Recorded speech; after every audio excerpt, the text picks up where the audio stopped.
One Piece es una historia extremadamente larga y por lo mismo las aventuras que han vivido su conjunto protagónico, es decir, los Mugiwara, han hecho que evolucionaran, pasando de ser una banda de piratas más del montón a una de las más poderosas y peligrosas de todo el mundo. Sin embargo, en las historias existen los personajes que siempre se mantienen bien escritos, otros que mejoran con el tiempo, y también están los que empeoran, siendo Nico Robin un claro ejemplo de esto último, ya que, aunque su decadencia no se ha extendido a lo largo de muchos arcos, recientemente han ocurrido cosas que hicieron que pasara de ser uno de los Mugiwara más interesantes a un personaje bastante cuestionable. Y en esta oportunidad hablaremos de ello, así como también de todos sus power-ups y evoluciones que ha tenido a lo largo de la historia. Así que no le demos más vueltas a esta intro y empecemos.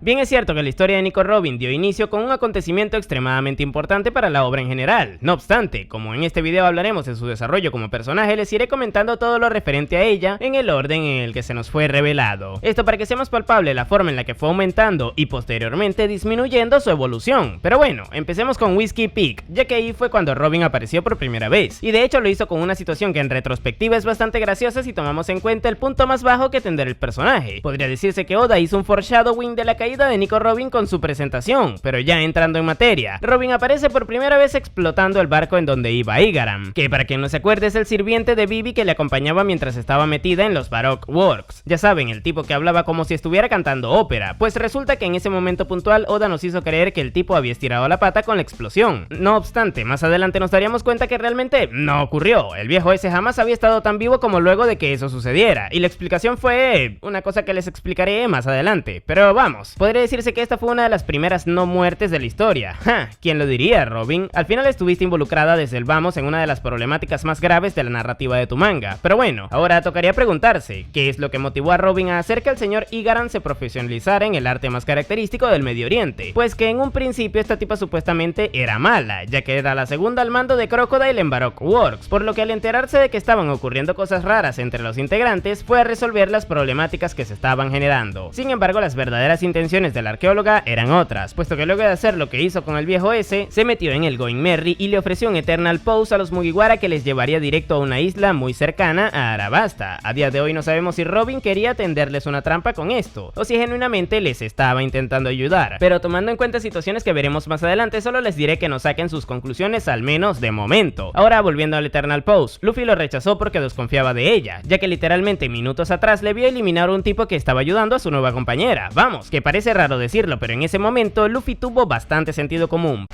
Increíble.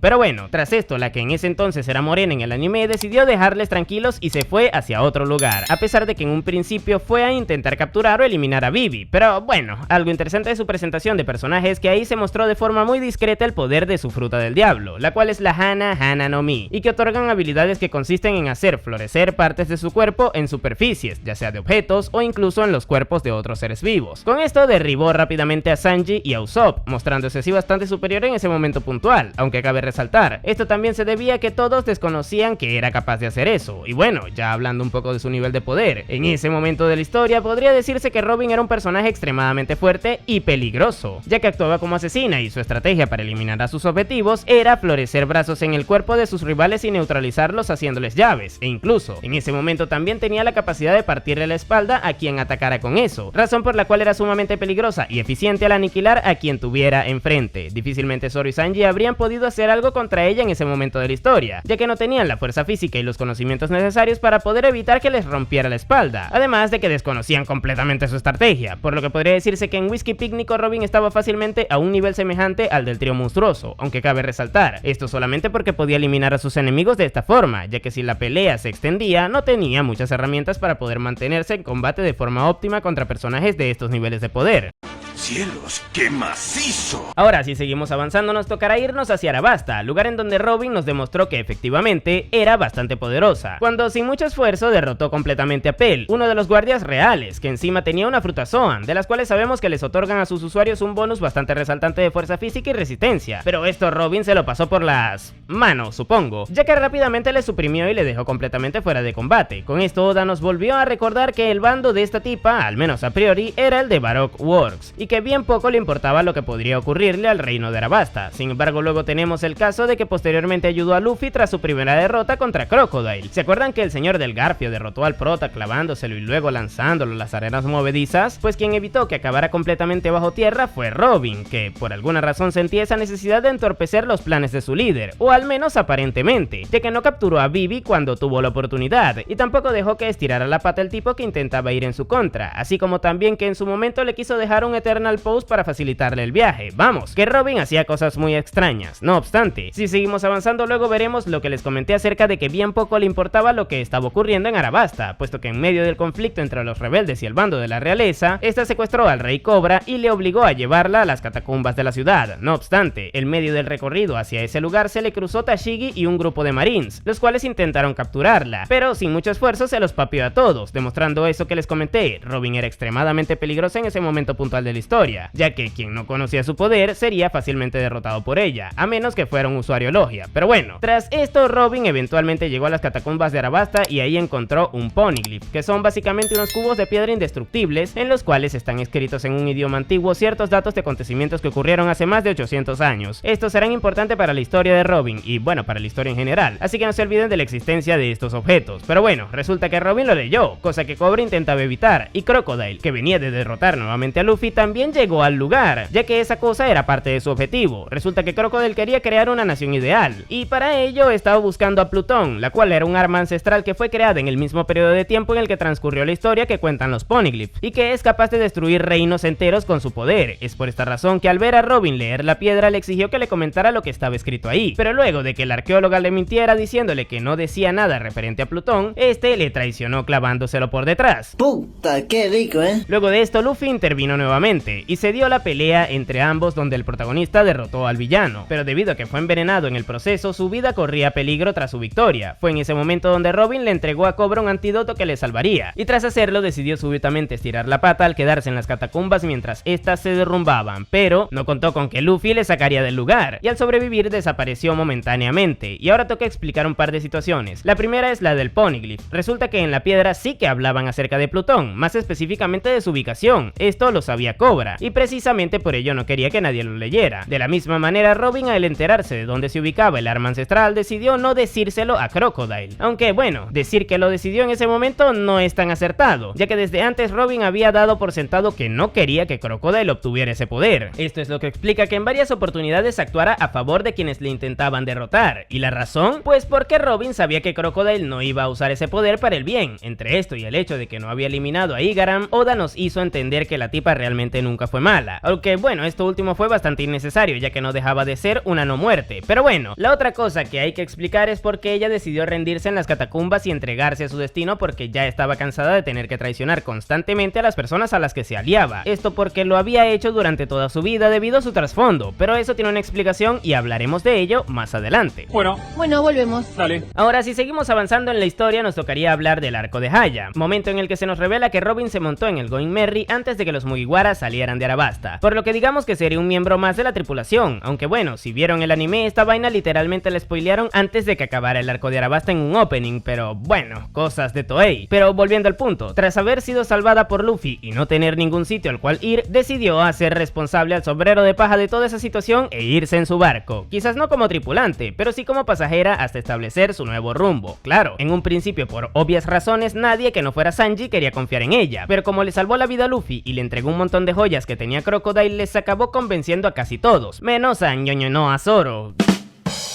Dios, maldita sea, qué risa me dio esta imagen, pero bueno, Zoro sí que no confiaba en ella, quizás por su tono de piel, quién sabe, pero bueno, como los Mugiwara establecieron como siguiente objetivo ir a Skype, a ella esto le pareció muy curioso, cosa que justificó que se mantuviera dentro del grupo para investigar lo que ocurrió realmente en ese lugar tan misterioso, y esto está bastante bien, ya que recordemos que Robin principalmente era una arqueóloga, y por lo mismo debía tener ese interés por querer saber más acerca de esas cosas de la historia que no estaban tan claras. Y todo esto nos lleva al arco de Skypiea, lugar en en donde los Mugiwara llegaron luego de ser lanzados 10.000 metros sobre el nivel del mar por una Knock-Up Stream. Ya estando en la isla del cielo, Robin y Nami descubrieron que esa isla y Haya antiguamente eran una sola isla, pero que esto dejó de ser así luego de que la misma cosa que mandó al Merry hacia el cielo, mandara también a parte de esa isla al mismo lugar. Tras esto, los Mugiwara se decidieron encontrar los tesoros que estaban escondidos en ese lugar, por lo que se dividieron para lograr ese objetivo. Robin por su parte logró dar con unas ruinas que contenían escritos en el mismo idioma de los Poneglyph, y al interpretarlos se dio cuenta de que antes de que la isla fuera separada por la Knock-Up Stream en el pasado, esta era conocida porque en dicho lugar estaba ubicada la ciudad de Shandora, la cual fue la última ciudad en caer en una gran guerra que ocurrió hace más de 800 años, y como ya se habrán dado cuenta, en ese periodo de tiempo digamos que sucedieron cosas curiosas, cosas interesantes, cosas intrigantes, cosas que en teoría Robin eventualmente iría descubriendo gracias a sus investigaciones. En teoría.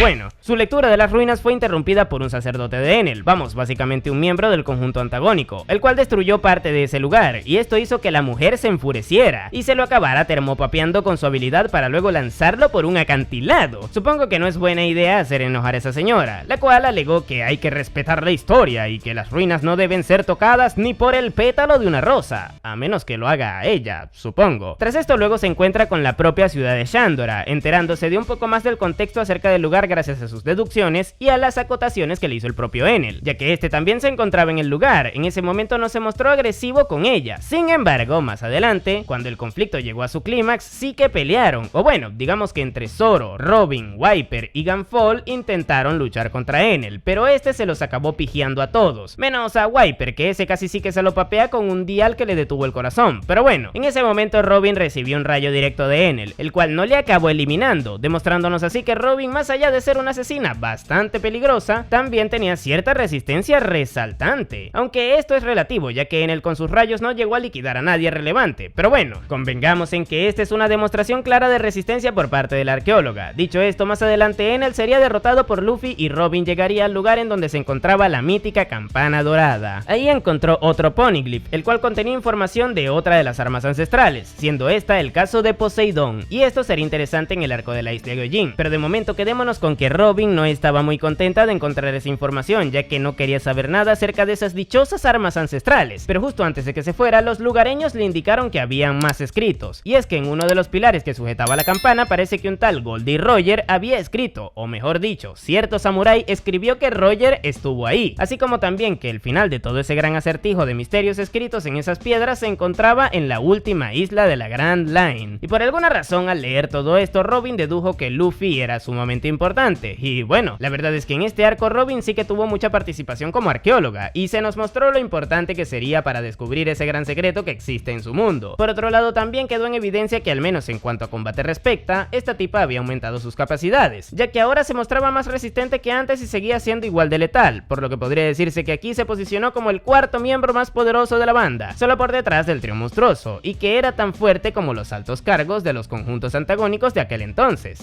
¡Vaya! ¿Quién lo diría? ¡Ja! Eso fue muy fácil. Pero bueno, ya tras esto, si seguimos avanzando, la banda descendió al Mar Azul luego de solucionar la problemática de Enel, y su siguiente parada fue la isla de Long Ring Long Land, sitio en donde se desarrolló el arco de Foxy. Bueno, la verdad es que lo único resaltante que hizo Robin aquí fue demostrarnos la apatía que sentía hacia el hecho de que la banda acabara siendo disuelta si perdían la Davy Back Fight. Esto porque tampoco es que se esforzaba mucho en la competencia en la que participó junto a Nami y Usopp, y claro, uno pensaría que era una desgraciada por no tomarse en serio esto, pero hay que tener presente que en ese momento puntual de la historia a Robin se la pelaba ser parte o no de la banda, razón por la cual ni siquiera se esforzaba en aprenderse los nombres de sus compañeros. Es por esto que les llamaba por sus ocupaciones, pero todo esto cambiaría luego de que esta problemática fuera resuelta, ya que ni bien se papearon a Foxy, les apareció otro problema, o mejor dicho, un problema muy grande, llamado Aokiji. Literalmente un almirante de la marina se les cruzó con las intenciones de llevarse a Robin, y aunque la diferencia de poder era abismal, todos intentaron defenderla a como dé lugar, y acabaron siendo papeados, pero debido a que Aokiji ya tenía cierta relación con Robin, y a que al parecer le debía algunos favores a Monkey D. Garp, el abuelo de Luffy, decidió dejarles de lado e inventarse cualquier excusa para no capturarles. ¿Qué le pasa a ese estúpido? Pero bueno, esto no será tan relevante, al menos de momento. Lo importante aquí realmente es que con toda la situación Robin se dio cuenta que no estaba valorando a sus compañeros, ya que ellos estaban dispuestos a darlo todo por ella, y por lo mismo también se empezó a dar cuenta que el hecho de que ella estuviera junto a ellos haría que corrieran mucho más peligro de lo que deberían. No jodas, ¿en serio? Y con esta duda abrimos el arco de Water 7. Y prepárense porque aquí sí que se viene lo chido. Verán, al poco tiempo de llegar a la isla, ella se cruza con un agente del Cypherpol disfrazado, y este le comenta literalmente CP9, cosa que hace que Robin entre en crisis y decida separarse de todos, ya que eso le recordaba a cosas del pasado, y debido a que no quería que su vida le jodiera la existencia a sus compañeros, optó por alejarse de ellos, esto sin explicarles nada, cosa que dejó bastante desconcertada al resto de la banda. Tras esto, esos agentes que trabajaban para el gobierno mundial se reúnen con ella y le obligan a realizar acciones como la de amenazar a Iceberg, el alcalde de la ciudad, con la intención de obtener los planos del arma ancestral de Plutón, pero sin conseguir éxito. Esto hizo que el alcalde le tuviera mucha desconfianza al resto de la banda, quienes se encontraban en crisis debido al conflicto que tuvo Usopp con Luffy. Sin embargo, eventualmente la situación con el CP9 se esclarecería, ya que Rob Lucci, que era el líder de operaciones inmediato del grupo, se reveló como infiltrado entre los trabajadores de Iceberg. Este intentó liquidarle tanto a él como a Luffy y a Zoro, pero en ninguno de los casos tuvo éxito, ya que todos sobrevivieron, aunque en un principio él creyó que sí, razón por la cual decidió irse de Water 7 con Robin y Franky de prisioneros, dirigiéndose así a Enies Lobby. Ahora, no contaba con que toda esta información se filtrara gracias a Sanji y a Nami, y tras recuperar la confianza por parte de Iceberg, los Mugiwara se dirigieron a Enies Lobby para rescatar a su compañera. ¡Justicia poderosa! Ya estando en la Isla de la Justicia sucedieron muchas cosas interesantes con el personaje. De hecho, podría decirse que aquí es el punto más alto de la arqueóloga. Esto debido a que fue en ese momento puntual cuando Robin tuvo su punto de inflexión. Como ya les comenté, esta venía con la idea de que no valía la pena arriesgar la vida de sus compañeros de tripulación estando con ellos, ya que ella estaba siendo buscada por el gobierno y al estar en la banda les pondría en un peligro mucho más grande. Y como les agarró cariño, pues decidió dejarles. Sin embargo, no contó con que esos locos se fueron a rescatarla. Y esto nos lleva al punto en el que toda la banda se paró al frente del edificio principal de la Isla de la Justicia, lugar en donde Spandam, el jefe del CP9, le tenía a ella capturada. Es en ese momento en donde Robin, al tener de frente a sus amigos estando dispuestos a salvarla, recuerda sus vivencias del pasado. ¡Devuélvenos a Robin, coño! Compay, pero ¿cuántas veces te tengo que decir que si tú te la quieres llevar, que te la lleves? Me tienes harto con ese bajo aceite verde. Pero que te la lleves, mamá, huevo, que me dejes tranquilo. Pero está duro la discusión. Y es que resulta que de chica Robin fue abandonada por su madre. Esto porque esa señora, increíblemente irresponsable, decidió irse a investigar temas del siglo vacío en lugar de cuidar de su hija, dejando como consecuencia que la pobre niña fuera criada por su tía, la cual le maltrataba de un montón de formas. Si a esto le sumamos que en un momento puntual comió su fruta del diablo y que debido a esto le empezaron a discriminar los personajes de su isla, podríamos concluir con que Robin tuvo una infancia de porquería. No obstante, eventualmente la cosa mejoraría, ya que luego conoció a los eruditos de Ohara, que por cierto así se llamaba la isla en donde vivía, pues resulta que esta gente le incluyó en su grupo y le enseñaron todo lo que sabían, haciendo así que la niña despertara su pasión por la arqueología. Sin embargo, secretamente el profesor Clover, que era el líder de los eruditos, y muchos otros miembros del grupo se dedicaban a investigar el siglo vacío a través de los Poneglyph. De hecho, la madre de Robin, Nico Olvia, también formaba parte de ese grupo, y precisamente por esa razón se fue a investigar más de esto por el mundo. Pero bueno, ella eventualmente fue capturada por el gobierno, y por culpa de ese grupo, los agentes del Cypherpol, o CP, descubrieron que en Ohara se investigaba esa vaina, cosa que de hecho es un delito. Vamos, que el gobierno mundial no quiere que se sepa nada de ese periodo histórico. Es por esta razón que eventualmente irían a Ohara a verificar que lo que descubrieron era cierto. Pero bueno, por otro lado, Robin conoció a Jaguar de Saul, un gigante que llegó a Ohara como náufrago. Ambos se hicieron amigos y le enseñó a Robin que eventualmente encontraría una familia que la quisiera y que por ende no debía perder las esperanzas. Pero bueno, resulta que la razón por la que Saul naufragó fue porque estaba siendo perseguido por el gobierno también. Esto porque antes era un marín y aprovechó esto para liberar a la madre de Robin cuando fue capturada. Total, que eventualmente la señora irresponsable llegó a la isla a advertirles a sus compas eruditos de la llegada del gobierno a la isla, pero lo hizo muy tarde, ya que los agentes estaban por llegar, y al hacerlo, descubrieron que se estaba investigando el siglo vacío en el lugar, cosa que dio pie a que se llamara una booster call en ese sitio, y esto básicamente es una emboscada de varios acorazados de la marina que bombardean el lugar, cosa que lamentablemente acabó ocurriendo. Entre los marines encargados de llevar a cabo esta operación estaban Akainu y Okiji. El primero eliminó a casi todos los habitantes de la isla para no correr riesgo de que se filtraran las investigaciones, y el segundo por su parte se encargó de eliminar a Saul, su antiguo compañero, quien se esforzó por intentar sacar a Robin del lugar para salvarle la vida, y con su último aliento le recalcó a Robin que eventualmente conseguiría un lugar en donde le quisieran antes de ser congelado por Aokiji, y el marín, respetando la última voluntad de su antiguo compa, decidió dejar que Robin escapara, misma razón por la que en Long Ring Long Land también le dejó irse. Pero bueno, todo esto le generó un fuerte trauma a Robin, ya que literalmente el gobierno eliminó eliminó a todos sus seres queridos, así como también cualquier rastro de las investigaciones que tanto le apasionaban. Y como si fuera poco, a partir de ese momento sería apodada como la Niña Demonio y empezaría a ser buscada por el gobierno mundial. Fue por esa razón que desarrolló un miedo increíble hacia el Cypherpol. Robin durante toda su juventud tuvo que aliarse a un montón de gente mala y traicionarles para poder sobrevivir, llegando eventualmente a conocer a Crocodile, con quien estableció una alianza hasta el arco de Arabasta. Y esto explica la razón por la cual Robin se entregó a su destino en las catacumbas de Arabasta, ya que al pasar toda una vida traicionando a gente para sobrevivir le cansó hasta el punto en el que hizo que se olvidara de las últimas palabras que le dijo Saúl. Ah, qué buenas fueron esas últimas palabras, ¿verdad? Ya con esto uno podría interpretar que Robin heredó la voluntad de toda esa gente que le quiso y que fue eliminada en Ohara. Qué bueno que eso aún se mantenga, ¿verdad? Pero bueno, ya volviendo nuevamente a Enies Lobby, al recordar las palabras de Saúl y ver la insistencia de sus compañeros, los cuales identificó como su familia nuevamente, decidió entregarse, solo que ahora a ellos, gritándoles que por favor les salvara, ya que era esa familia con la que quería irse de aventuras, cosa que le hizo evolucionar como personaje, ya que dejó completamente de lado esa actitud solitaria que tanto daño le estaba haciendo. Y esto motivó a sus compas, quienes lucharon potente y épicamente para salvarla. Sogeking, explótame esa bandera. Con mucho gusto. Pero ya yo te he dicho 1.000.000 de veces que te la lleves, que a mí no me importa. Es que no nos vamos de aquí sin armar un desorden. ¡Diablo! Ahora vamos a tener que fajarnos a la trompa. Cabe resaltar de entre todo esto la situación en la que incluso Frankie, un tipo que en ese momento no era parte de la tripulación, también le salvó la vida a Robin, puesto que al comprender su situación no pudo evitar apoyarla, ya que él de primera mano sabía que no era un pecado vivir, y por ende ella no tenía la culpa de nada de lo que estaba pasando. Tremendas barras que se lanzó Frankie. Te dejaré su evolución de personaje por aquí por si te interesa. Pero bueno, debido a que Spandan llamó sin querer una booster call, Enies Lobby estaba por ser destruida. No obstante, ante todo esto ahora veríamos una Robin aferrarse completamente a la vida, a tal punto en el que cuando tuvo la oportunidad le partió su madre a Spandan para desquitarse de todos los maltratos que había recibido por su parte. Más adelante salvaría a Luffy luego de que este derrotara a Rob Lucci, y el prota al darse cuenta de ello intentó agradecerle, pero Robin evitó que lo hiciera, dejándonos un momento bastante bonito en donde se demostró el aprecio y la gratitud que de ahora en adelante le tendría a la arqueóloga tanto a él como al resto de sus compañeros, a quienes de hecho a partir de ese momento comenzaría a llamar por sus nombres y no por sus profesiones, dándonos a entender que ahora sí que les veía como nakamas. Joder, esto sí es cine.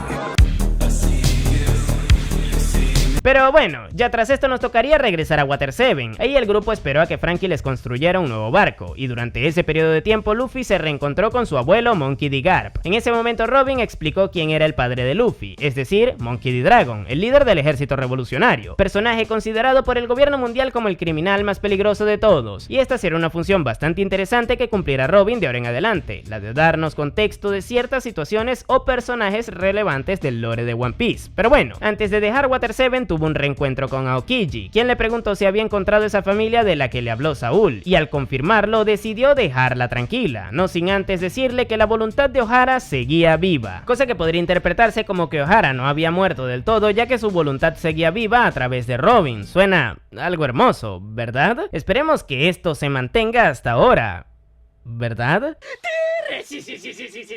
Aokiji, maldito troll de porquería, cómo te odio por habernos engañado. Pero bueno, ya el siguiente arco que visitaría Robin junto a su banda sería Thriller Bark, lugar en donde nos dio contexto de quién era Moria, el Shichibukai líder de ese territorio, además de que también tuvo un par de peleas en conjunto que sirvieron para que le viéramos un poquito en acción. La primera fue contra los zombies con las sombras de Sanji y Zoro, a los cuales acabó derrotando junto a Chopper, y luego lucharía también en conjunto con sus nakama contra el gigante zombie Oars, a quien acabó derrotando gracias al plan de Chopper y a haber trabajado en equipo. Si bien es cierto que Robin no nos mostró un despliegue de habilidades increíbles que dé pie a que aumentara su poder anteriormente mencionado, el simple hecho de que ahora tuviera un gran motivo para aferrarse a la vida, el cual era el de seguir viviendo aventuras junto a su familia, seguramente le haya hecho más poderosa en el sentido de que ahora podría llegar más lejos en el combate simplemente por fuerza de voluntad. Cabe destacar que en esta historia la misma es un factor determinante para el rendimiento de los personajes al momento de combatir, así que podría decirse que Robin a partir de esta etapa de la historia posterior a Enies Lobby se hizo más poderosa y resistente. Sin embargo, a escalas generales dentro de la banda más bien bajaría, puesto que dejó de ser la cuarta miembro más poderosa, ya que con la llegada de Frankie y Brooke quedaría por detrás de ellos, además de que con el aumento de poder extremo que obtuvo Chopper con el Monster Point también fue superada, pero ojo, esto no hace que Robin sea más débil, puesto que recordemos, todos los personajes van evolucionando a medida que avanza la historia. Difícilmente alguien se vuelva más débil, a lo mucho se estanca como Usopp, cosa de la que hablé en su evolución, que te dejaré por aquí por si te interesa. Pero bueno, aquí Robin demostró desarrollar otra funcionalidad con su fruta del diablo, y esa fue la de poder crear alas que usaba para aterrizar desde grandes alturas sin sufrir daño. Por otro lado, también el personaje demostró tener mucha más personalidad en momentos como en el de negarse a seguirle al resto, el mame del robot cuando lucharon contra Oars, o también en su faceta de chismosa, cuando espió todo lo que acabó ocurriendo con Sanji y Zoro cuando este último decidió sacrificarse tomando el dolor de Luffy en el final del arco. También tuvo otra acotación interesante al escuchar el saque de Binks interpretado por Brooke, mencionando que anteriormente lo había escuchado, cosa que probablemente veremos que comenté más adelante, ¿verdad? Pero en fin, en Thriller Bark Robin demostró ser un personaje bastante valioso e interesante tanto para nosotros los espectadores como para la banda debido a sus aportaciones en la problemática, por lo que podría decirse que como tripulante en ese momento puntual de la historia era sumamente buena. Excitante. Y ya si seguimos avanzando, ahora nos toca hablar del arco de Shabondi, lugar en donde Robin acotó más información interesante acerca de los Gyojin y la problemática racial que se ha extendido entre esa raza y la de los humanos durante cientos de años, así como también de la procedencia de Trafalgar Law, uno de los tantos supernovas que llegó al archipiélago en el mismo momento que Luffy. Más adelante en el arco también habló con Silvers Rayleigh acerca del secreto detrás de la D y de la isla Locktel, lugar en donde se encuentra el One Piece. En ese momento el vicecapitán de Roger le ofreció al arqueólogo comentarle todo lo que la tripulación del Rey de los Piratas encontró ahí, pero Robin se negó debido a que Luffy no quiso saber nada al respecto, ya que él quería llegar al lugar por sí mismo. Vamos, que aquí respetó completamente la voluntad de su capitán y decidió ser ella misma quien descubre esos secretos acompañando a Luffy en su aventura, cosa que si bien es cierto podría ser bastante cuestionable si de arqueología se trata, hay que tener en cuenta que ya para este momento de la historia Robin respetaba lo suficiente a Luffy como para pensar más en el objetivo colectivo más que en el suyo individual, así que digamos que esto le deja bien parada como miembro de la banda de Luffy. Pero bueno, eventualmente todos serían separados por Kuma y por ende la banda quedaría disuelta, al menos momentáneamente, ya que tras los acontecimientos de Marineford, Luffy les mandó el mensaje de que se reunirían nuevamente en el mismo lugar luego de 2 años, tiempo suficiente para que cada uno se hiciera más fuerte por su cuenta. En el caso de Robin, esta fue mandada al puente de Tequila Wolf, el cual era una estructura que estaba siendo construida en el East Blue y que fue atacada por el ejército revolucionario para liberar a todos los esclavos que trabajaban en dicha construcción, siendo Robin una de las que fueron salvadas por ello. Esto le llevó a pasar sus 2 años del salto temporal con el ejército revolucionario, aceptando la orden de su capitán de entrenar para volverse más fuerte, comentando que jamás habría pensado en buscar hacerse más fuerte por alguien más, y esto le llevó a entrenar con el grupo de Sabo, Koala y Hack, con quienes aprendió a usar el karate Gyojin de forma básica. Esto hizo que aumentara considerablemente su nivel de poder, pero como también aprendió nuevas técnicas con su fruta del diablo, creo que es oportuno mencionar todo esto en el arco en donde se nos lo muestra. Mientras tanto, solo debo decir que, de entre todos los Mugiwara, Robin fue la que aparentemente menos progresión en su oficio tuvo, el cual recordemos que no deja de ser la arqueología. Esto porque aparentemente no obtuvo ninguna información resaltante, a pesar de estar durante 2 años en la organización de Monkey D. Dragon, personaje que por simplemente ser el líder principal del grupo opositor al gobierno mundial, debería manejar información clasificada, pero bueno, supongo que habrán estado muy ocupados haciendo otras cosas. Señor, ¿eso qué tiene que ver? Pues no sé, pero pues ya lo dije. Tras los 2 años del salto temporal, Robin se reencuentra con el resto de la banda y emprenden su travesía a la isla Gyojin, lugar en donde nos demostró todas las técnicas y habilidades nuevas que había desarrollado durante su entrenamiento. Como ya les mencioné antes, ahora es capaz de usar el karate Gyojin, el cual combina con las habilidades de su fruta del diablo para poder hacer ataques físicos a distancia. Sumado a esto, desarrolló también el gigante Flare, que es básicamente una técnica que consiste en florecer cientos de extremidades que, al juntarlas, hacen piernas o brazos gigantescos con los que hace golpes masivos a sus enemigos. Por otro lado, también aprendió a crear clones de sí misma con su habilidad, los cuales sirven para confundir a sus enemigos sirviendo como señuelos. Y por último, pero no menos importante, aumentó su fuerza física, siendo ahora capaz de suprimir incluso a personajes con una mayor fuerza como Gyojins. Ya sabemos que esta raza es más fuerte que los humanos, pues a partir de ese momento podría decirse que la técnica de Robin, ya saben, con la que rompe espaldas, es capaz de afectar incluso a personajes considerablemente más poderosos que humanos, pero que en general, gracias a todo esto, Robin aumentó considerablemente su nivel de poder, siendo ahora capaz de enfrentarse a los peligros del nuevo mundo, aunque no lo suficiente como para que pueda derrotar oficiales resaltantes de las bandas más poderosas de ese mar. Ahora, dentro de la banda seguiría estando más o menos al mismo nivel que antes, es decir, por detrás de Brook y Frankie en las escalas generales. Ahora, si nos vamos al tema de su utilidad dentro de la historia, la verdad es que aquí Robin también tuvo una participación resaltante, puesto que ella logró encontrar el poneglyph ubicado en el bosque marino y lo leyó, enterándose así de las disculpas que le mandó un tipo llamado Joy Boy a la anterior princesa del reino. Todo esto ocurrió hace 800 años aproximadamente, y más adelante, tras resolver la problemática del arco, descubrió al conversar con el rey Neptune de la isla Gyojin que esa princesa de aquel entonces era a su vez el arma ancestral de Poseidón. Fue aquí en donde se nos explicó que Poseidón como tal es una condición con la que nace una sirena cada cierta cantidad de generaciones, y que le otorga la capacidad de controlar a los reyes marinos. Actualmente Poseidón es la princesa Shirahoshi del reino, y esto cuadraba con las indicaciones de la ubicación de dicha arma ancestral que Robin leyó en el poneglyph de Skypiea, el cual decía que esa arma se ubicaba en la isla Gyojin. Con esto se dio una continuidad bastante interesante en dichos descubrimientos, los cuales pasarían a ser una especie de rompecabezas que en teoría Robin debía ir descubriendo, ya que a lo largo de la historia fue leyendo varios poneglyphs que contenían información respecto al siglo vacío y esas cosas, pero bueno, que en general Robin tuvo una participación muy buena en la isla Gyojin. Yo no lo sabía, pero ahora me alegra saberlo. Tras esto, la banda se fue a Panhazard, lugar en donde su función de acotadora continuó, puesto que fue ella quien nos explicó con más claridad el tema de cómo el haki puede afectar a los usuarios de frutas logias, que en teoría son inmunes al daño físico. Por otro lado, también le pidió cautela a Luffy con respecto a la alianza que quería establecer con Trafalgar Law, demostrando así que en este tipo de momentos podría servirle a su capitán como la voz de la madurez. Más adelante en el arco luchó contra Monet para defender a Nami y a Chopper de ella, aunque debido a que esta era una usuaria logia, y a que también era mucho más versátil como combatiente, prácticamente no tuvo ninguna oportunidad de derrotarla, demostrando así lo que les comenté hace ratito en la isla Gyojin. Robin era fuerte, pero no lo suficiente como para derrotar a oficiales de tripulaciones resaltantes del Nuevo Mundo. Y por último, otra cosa curiosa es que al conocer a Momonosuke, esta desarrolló cierto afecto materno por el personaje, aunque esta relación sería unilateral, ya que solo ella le vería como un hijo, puesto que por parte de Momo, pues, digamos que él centraba su atención en otras cosas. Este muchacho me llena de orgullo. Ahora, si seguimos avanzando, luego nos toca hablar del arco de Dressrosa, lugar en donde Robin no participó mucho, ya que formó parte del grupo de la banda que se separó y fue en dirección a Zou. ¿Cómo que Robin se quedó en Dressrosa? Pero si yo no me acuerdo de nada que haya hecho en ese arco. Bueno, déjame buscar info a ver si hizo algo.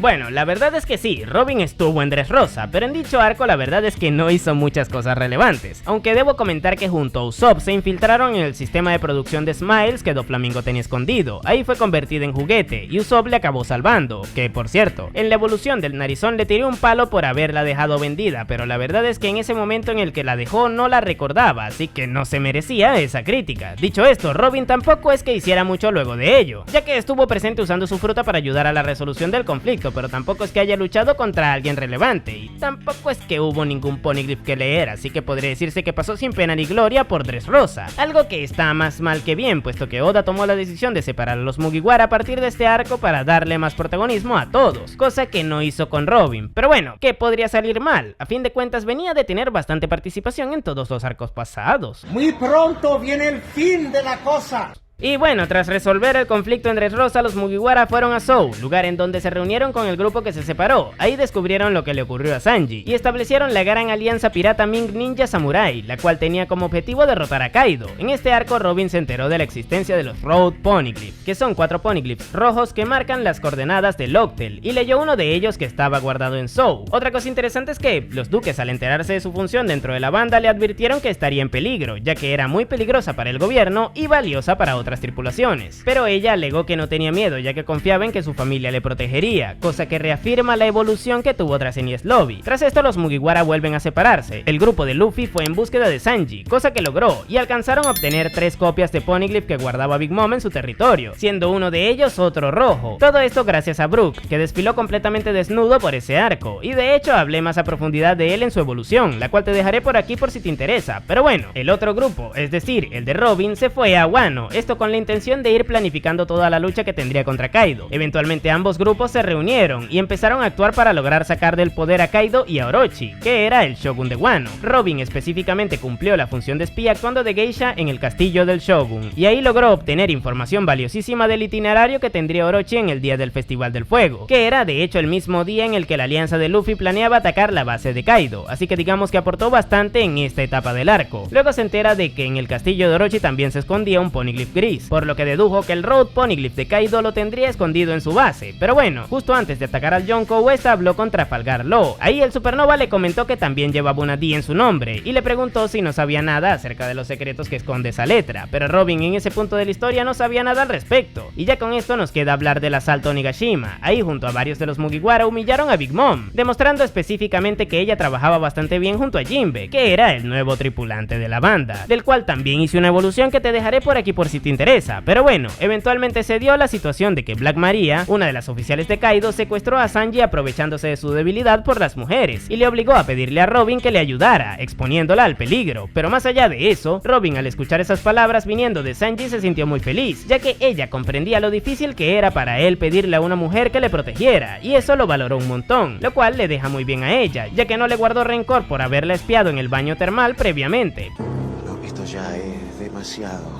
Pero bueno, todo esto hizo que diera inicio su pelea contra Black Maria, la cual en un principio se burlaba de Sanji por ser tan descuidado y le cuestionó su puesto dentro de la banda, y Robin por su parte defendió el nombre de su compa luchando contra ella en su nombre. Y la verdad es que esta pelea fue muy buena en general, porque Black Maria hizo otras cosas interesantes que dieron pie a que Robin se desarrollara más, como por ejemplo usar alucinaciones que le hicieron creer que el profesor Clover, su mamá y Saúl seguían vivos, cosa a la que ella se sobrepuso al aceptar que esos seres queridos estaban muertos, o bueno, casi todos.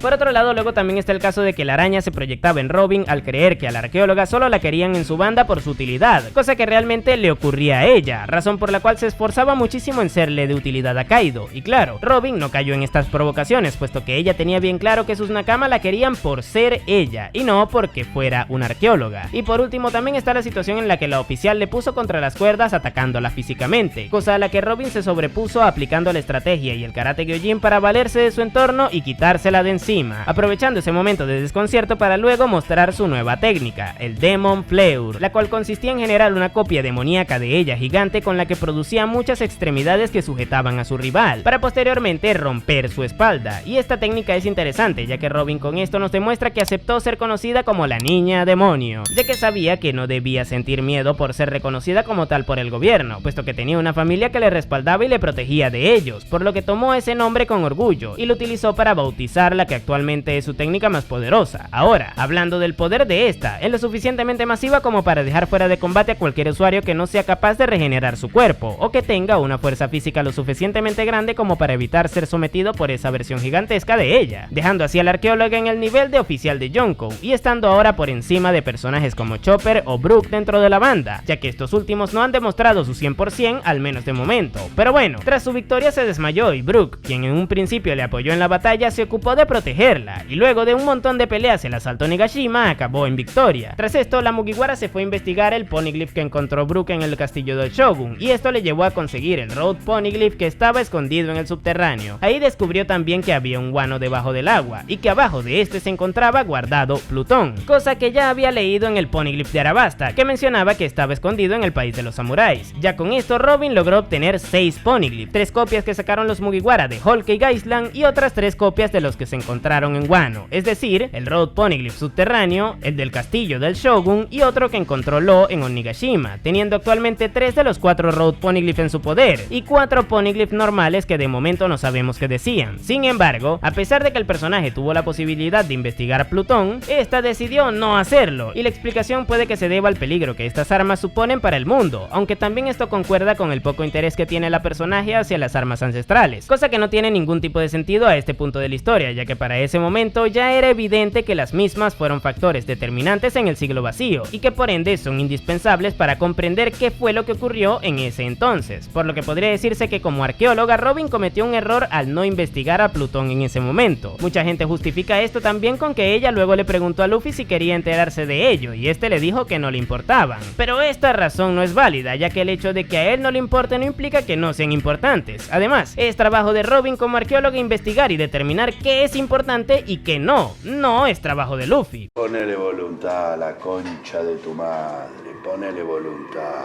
Pero bueno, en general Robin no tuvo mala participación en el arco, sin embargo las cosas no mejorarán nada a partir de ese momento. Estamos en apocalipsis. Estamos en apocalipsis. Egghead es un arco donde Nico Robin pasó de ser un personaje bastante consistente con sus pequeños detalles, pero con grandes aportaciones, acotaciones y trasfondo, a decaer en todos estos aspectos hasta el punto en el que uno podría llegarse a preguntar si realmente Oda le tenía un mínimo de aprecio como personaje. Y esto se debe a varias cosas puntuales, siendo la primera de ellas su función de acotadora. Antes Robin, al tener mucha más información que el resto, servía para dar contexto a según qué situaciones, o explicar algunas otras cosas. Sin embargo, con la llegada del Dr. Vegapunk al manga, este la eclipsó completamente, ya que por su parte él había investigado también al siglo vacío, y al parecer mucho más que ella, puesto que con cada cosa que decía el científico, la arqueóloga no tenía absolutamente nada que comentar al respecto. Es como si ambos hubieran investigado dos cosas totalmente distintas. Robin se encargó de recolectar durante toda la historia información de los Poneglyph, y a pesar de ello no pudo contrastar o adicionar ningún tipo de información a las revelaciones y teorías que dijo Vegapunk. De hecho, cada vez que él decía algo y se enfocaba a Robin a ver si esta tenía algo importante que decir al respecto, simplemente nos mostraba esta cara. Vegapunk se lanza su teoría de las Akuma no Mi y Robin dice... Vegapunk revela la existencia de Nika y Robin dice... Vegapunk revela la existencia del Gran Reino y Robin dice...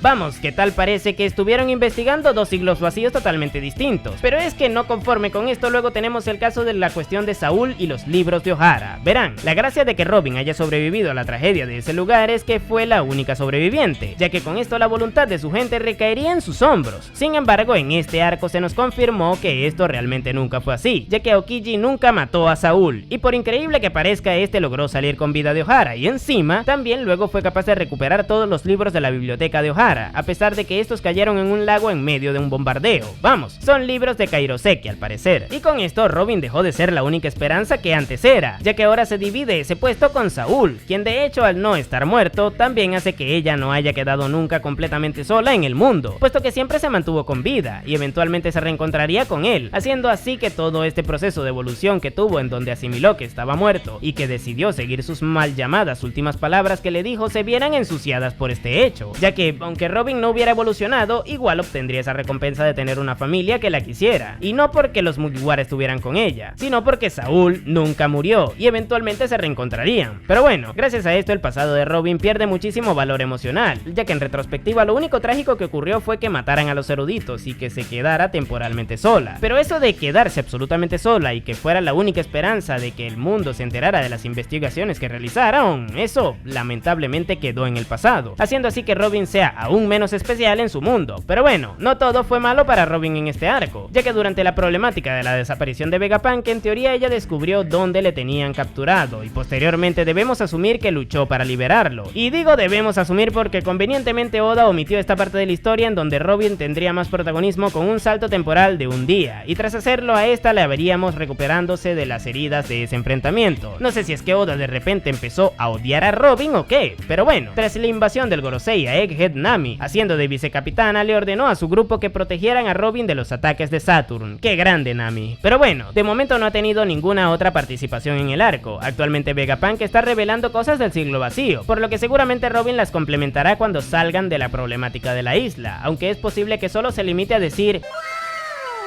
Dicho esto, actualmente el personaje se encuentra en el nivel de poder de oficial de Yonkou. Quizás se haya mejorado un poco, siendo ahora capaz de enfrentarse a los de la mediana categoría, porque recordemos que Black Maria era uno de los más débiles, y con respecto a su utilidad como arqueóloga, la verdad es que a gran escala Robin ha sido súper útil, ya que ha logrado atar cabos con pocos Poneglyph leídos. Sin embargo, actualmente es cuando más información ha salido a la luz referente a este tema, y contrario a lo que uno creería, es cuando más ausente ha estado el personaje en este aspecto. Vegapunk ha llegado a muchas más conclusiones habiendo investigado menos, y si a esto le sumamos que súbitamente decidió no investigar el arma ancestral de Wano, y a que no ha podido sacar sus propias hipótesis gracias a todos los Poneglyph que ha leído, el personaje ha dejado mucho que desear en este último arco. Vamos, estamos en el arco de las revelaciones y Robin no ha revelado ni ha aportado nada a las mismas. Por último, también está su decadencia en cuanto a su trasfondo, el cual perdió bastante peso si de su evolución como personaje se trata, al desdibujar varias de las consecuencias que tuvo en el pasado, por lo que en general, Robin fue un buen personaje, hasta que en el final de Wano y en el arco de Egghead, Oda decidió decidió dejarla completamente de lado, pero